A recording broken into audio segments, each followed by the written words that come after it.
think it's actually the universities as a kind of a research vehicle and research power is huge. So we shouldn't potentially be taking a lot of things away from universities, because on the whole they do things really, really well.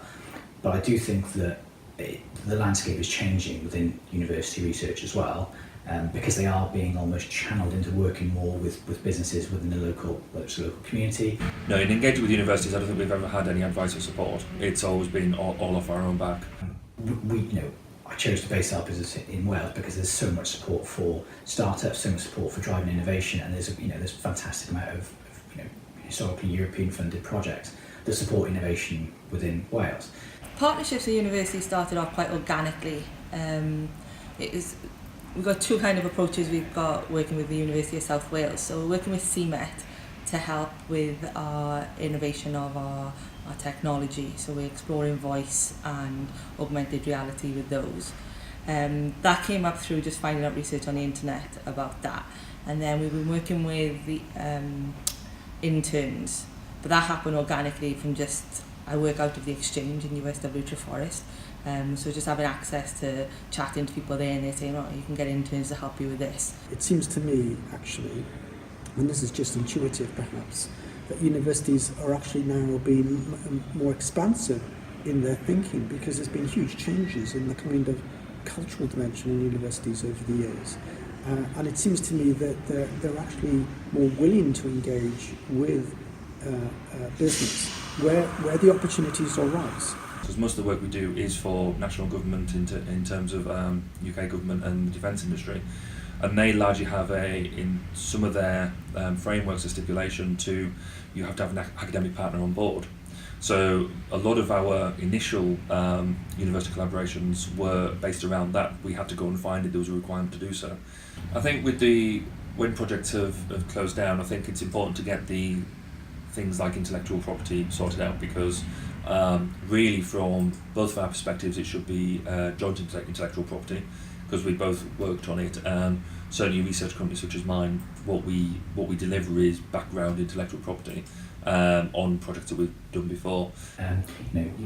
We had a conversation around our PhD researcher, and would the research that came out of it, if there's IP that comes out from that, who owns that? And we had that conversation early on, and that was great, because we knew right from the start that actually there was no real interest in the university having the IP, and it was fully retained by us. And that worked really well. But I think just knowing the position before you start is really key, and making that really transparent at the outset.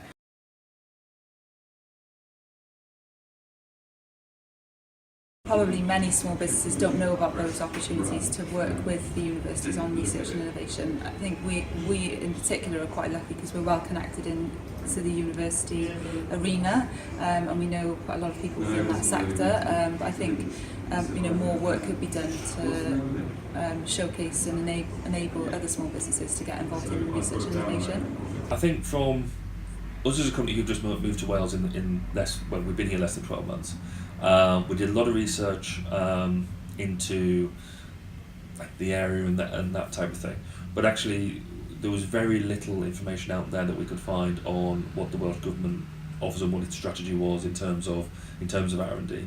I think the barriers, in very simple terms, maybe around not knowing that the opportunity is there, not knowing who to go to. Sometimes universities are seen to be quite complex, almost like hierarchical kind of organisations, and so you may go into the front door, but then actually someone even at the front door may not know that there's a whole wealth of experience and knowledge within the university, and how that's navigated can be quite difficult. As a micro SME like us, our time is very limited. We're trying to run around and do everything. We don't have the luxury of having our own R&D department, our own business winning department. I am the R&D department, I am the business winning department. Often you'll get the experts or big businesses bidding into it because they've got the expertise, but then sometimes the self-employed female or small business doesn't have the knowledge or expertise to bid in. So making it simple and easy access to bid into, I think, is quite important. And I know that that's the same case with a lot of startups as well. They don't feel as if they have the vocabulary and the know-how to sit down and fill in these applications and to the kind of level that universities can. So I know a lot of people, I actually know a lot of people in startup hubs that just ignore funding opportunities because it's too hard. Smaller businesses may feel that a university isn't relevant for them because they may think, well, we're not doing high-level white coat research. I think the biggest barriers is that small businesses, startups in particular, would never approach a university and say, we've got this great idea, we want to explore this. Small businesses don't engage with universities historically pretty much across the board. So, of course, if the small business aren't engaged with universities, the university research won't be as relevant for them. So there's obviously, because there's not that information coming in of what the small businesses actually need. I think in terms of how both industry and academia work together, and any barriers, I think there is a very different drive and focus from both sides. It's collaboration isn't easy, and for some academics that may be problematic. We've got that business drive. We've got to make the business survive. Whereas I don't think the universities have the same sort of imperative. They don't have that. They have much more freedom to be a bit broader thinking, and because they've got research there to be able to go out on a limb a bit more. They don't. There is sometimes a bit of a conflict about urgency of delivery. The university's interests would take priority because they're the ones with all the resources and all the funding, right? So if you're competing, it's David and Goliath, a startup against the university. So I think that's why a lot of people don't tend to go to universities for support, because they know they'll have no control. Large-scale innovation contracts and research, if it is held up with big universities, sometimes when it trickles down then it doesn't always get out to small businesses, so some of the funding and finance gets clogged up then in big institutes.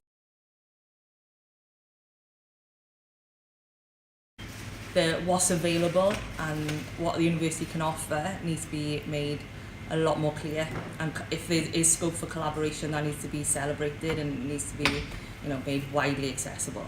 But I'm not sure that the opportunities to collaborate is promoted.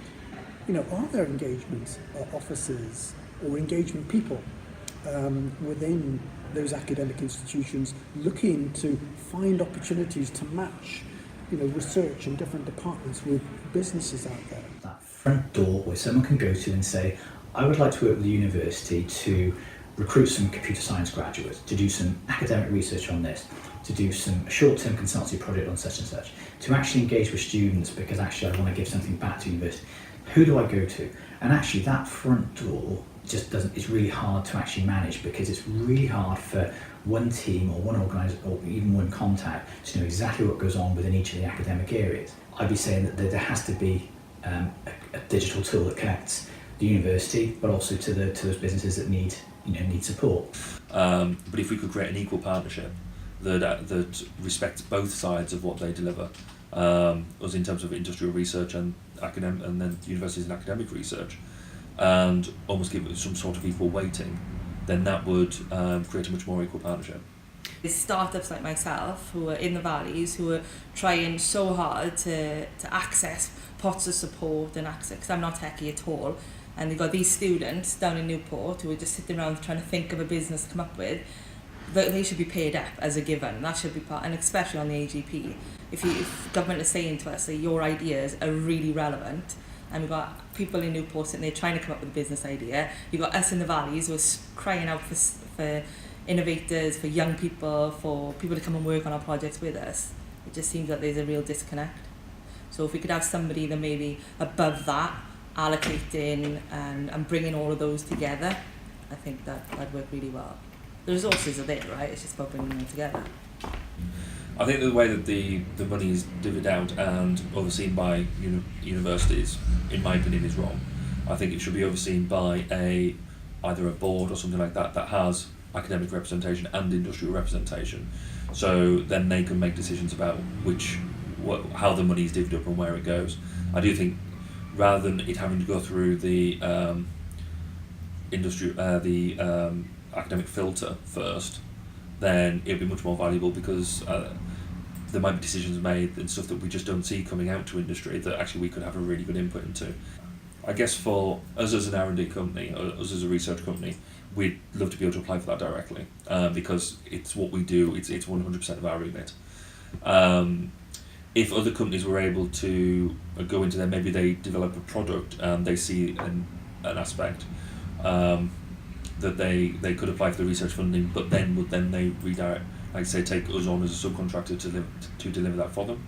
I think that I don't think there's anything necessarily wrong with that. The fact that the universities are funded to do R&D and whatever it is that they might research, I think they should be in alignment with businesses in Wales. Yeah, I definitely think it should be benchmarked and some of it should be ring-fenced for business partnerships. I would say 20% or 30% should be allocated to business research, because as a business, I think it's important that we invest in the small business as well as taking part in the research and innovation side of it. So if universities got to go and do that research or feel like they want to do that research, why not support the businesses in their area to thrive as well? But if there's kind of almost potentially small R&D pots available for a micro business, that if they researched something new and there was quite a cool, funky way of doing something, they could bid for it and it would be incrementally create them 2 or 3 jobs, that's actually really powerful. So those, again, that sort of missing middle area of businesses that potentially could grow but don't really have capacity to grow or time to innovate, I think that would be really attractive. To have a small business pot where small businesses could bid into the research fund, and as long as it's not too lengthy and too time consuming, I think would be a really good idea. They need to almost have, I don't know how to deliver, an education piece around the value of engaging with universities, and actually just a lot more case studies, because we're a TripAdvisor culture. If we see another small business that looks like us, that's got some benefit from having a PhD research like we have, then actually that's really powerful, because you think actually they're really busy but they found time to engage and they've got value from it. Whereas I think sometimes the case studies might be larger organisations and you think, well, they're not really like us because obviously they're a large corporate. Of course they've got capacity to do R&D. If the relationship has worked well, then it's up to us and the universities to make sure we keep that relationship going, because whilst it's all well and good to use government funding to get going with that, we do have to become self-sustaining in many ways. Then I would only expect the government to do so much.